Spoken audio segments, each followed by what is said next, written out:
राधे राधे, जय श्री कृष्णा, जय श्री राम। साथियों, आज की इस वीडियो में पौष मास की कथा को सुनाएंगे। तो चलिए दोस्तों, आज की वीडियो शुरू करते हैं। चैनल पर पहली बार आए तो प्लीज़ चैनल को सब्सक्राइब कर लें और बेल आइकन को ऑन कर लें।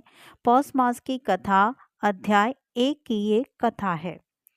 कल्प वृक्ष के समान भक्तजनों के मनोरथ को पूर्ण करने वाले वृंदावन की शोभा के अधिपति अलौकिक कार्यों द्वारा समस्त लोक को चकित करने वाले वृंदावन बिहारी पुरुषोत्तम भगवान को नमस्कार मेरा है।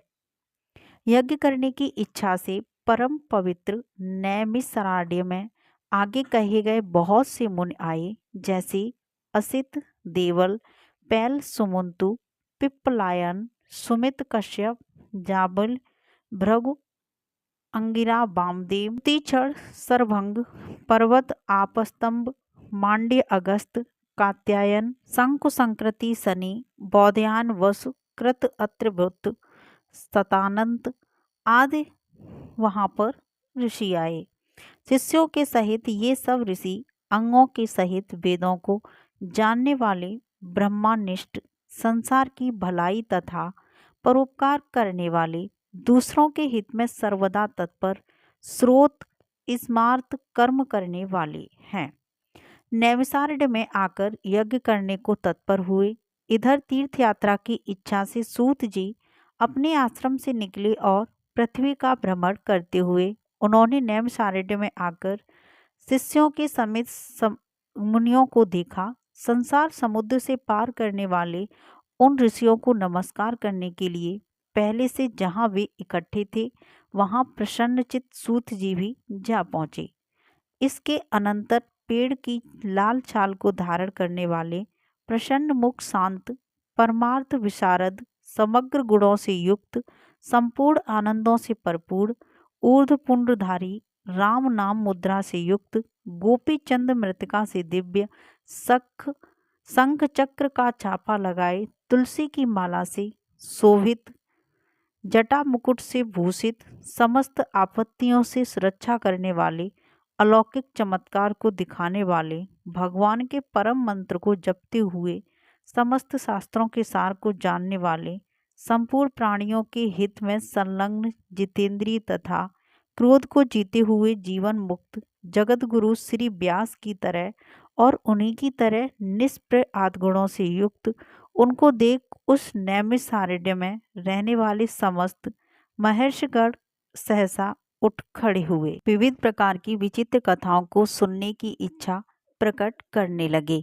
तब नम्र स्वभाव सूत जी प्रसन्न होकर सब ऋषियों को हाथ जोड़कर बारंबार दंडवत प्रणाम करने लगे। ऋषि लोग बोले, हे सूत जी, आप चिरंजीवी तथा भगवत वक्त हो। हम लोगों ने आपके योग्य सुंदर आसन लगाया है। हे महाभाग, आप थके हैं, यहाँ बैठ जाइए।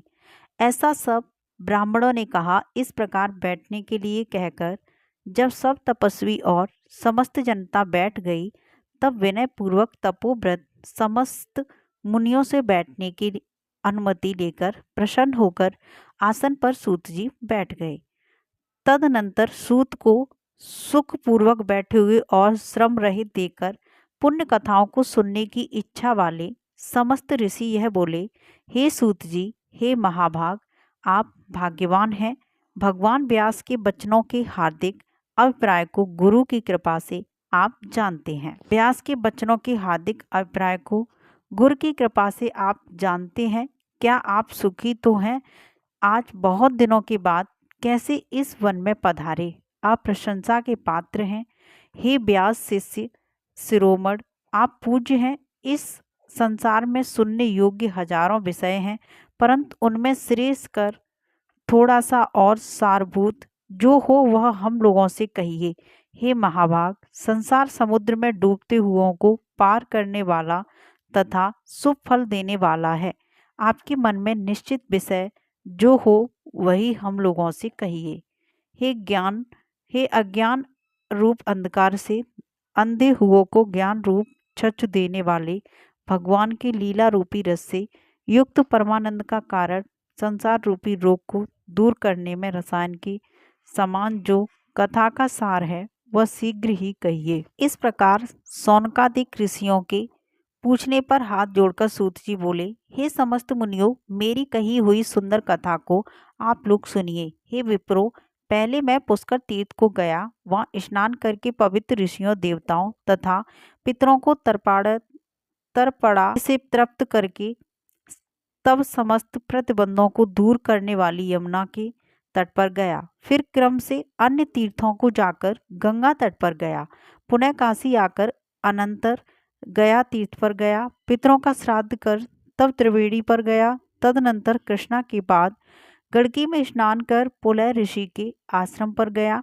धेनुमती में स्नान कर फिर सरस्वती के तीर पर गया। वहां हे पिप्रो, त्रिरात्र उपवास कर गोदावरी गया। फिर कृतमाला, कावेरी, निर्विंध्या, ताम्रपर्णिका, तापी, वैहायसी, नंदा, नर्मदा, सरमदा नदियों पर गया। पुनः चर्मणवती में स्नान कर पीछे सेतुबंध रामेश्वर पहुंचा। नारायण का दर्शन कर वहां तपस्वी को अभिनंदन कर पुनः नारायण को नमस्कार कर और उनकी स्तुति कर सिद्ध क्षेत्र पहुंचा। इस प्रकार बहुत से तीर्थों में घूमता हुआ कुरदेश तथा जांगल देश में घूमता घूमता फिर हस्तिनापुर में गया। हे द्विजो, वहां यह सुना कि राजा परीक्षित राज्य को त्याग बहुत ऋषियों के साथ परम पुण्यप्रद गंगा तीर गए हैं और उस गंगा तट पर बहुत से सिद्ध हैं भूषण, जिनका ऐसे योग लोग और देव ऋषि वहां पर आए। उसमें कोई निराहार, कोई वायु भचड़ कर, कोई जल पीकर, कोई पत्ते खाकर, कोई श्वास ही को आहार कर, कोई फलाहार कर और कोई फैन हाहार कर रहते हैं। हे द्विजो, उस समाज में कुछ पूछने की इच्छा से हम भी गए। वहां ब्रह्म स्वरूप भगवान महामुनि व्यास के पुत्र, बड़े तेज वाले, बड़े प्रतापी श्री कृष्ण के चरण कमलों को मन से धारण किए हुए श्री सुखदेव जी आए। उन 16 वर्ष के योग राजसंघ की तरह कंठ वाले, बड़े लंबे चिकने बालों से घेरे हुए मुख वाले, बड़ी पुष्ट कंधों की संध्य वाले, चमकती हुई कांति वाले, अवधूत रूप वाले, ब्रह्मा रूप थूकते हुए लड़कों से घिरे हुए, मच्छकाओं से जैसे मस्त हस्ती घिरा रहता है, उसी प्रकार धूल हाथ में ली हुई स्त्रियों से घिरे हुए सर्वांग धूल रमाए महामुनि सुखदेव को देख सब मुनि प्रसन्नता पूर्वक हाथ जोड़कर सहसा उठकर खड़े हो गए। इस प्रकार महामुनियों द्वारा सत्कृत भगवान सुख को देखकर पश्चाताप करती हुई स्त्रियां और 7 के बालक जो उनको चिढ़ा रहे थे दूर ही खड़े रह गए और भगवान सुख को प्रणाम करके अपने अपने घरों की ओर चले गए। इधर मुनि लोगों ने सुखदेव के लिए बड़ा ऊंचा और उत्तम आसन बिछाया। उस आसन पर बैठे हुए भगवान सुख को कमल की कर्णिका को जैसे कमल के पत्ते घेरे रहते हैं, उसी प्रकार मुनि लोग उनको घेर कर बैठ गए। यहाँ बैठे हुए ज्ञान रूप महासागर के चंद्रमा भगवान महामुनि व्यास जी के पुत्र सुखदेव ब्राह्मणों द्वारा की हुई पूजा को धारण कर तारागणों से घिरे हुए चंद्रमा की तरह शोभा पा रहे थे। इत ब्रह्मात्रिदीये श्री पुरुषोत्तम महात्म्य प्रथमो अध्याय नवः।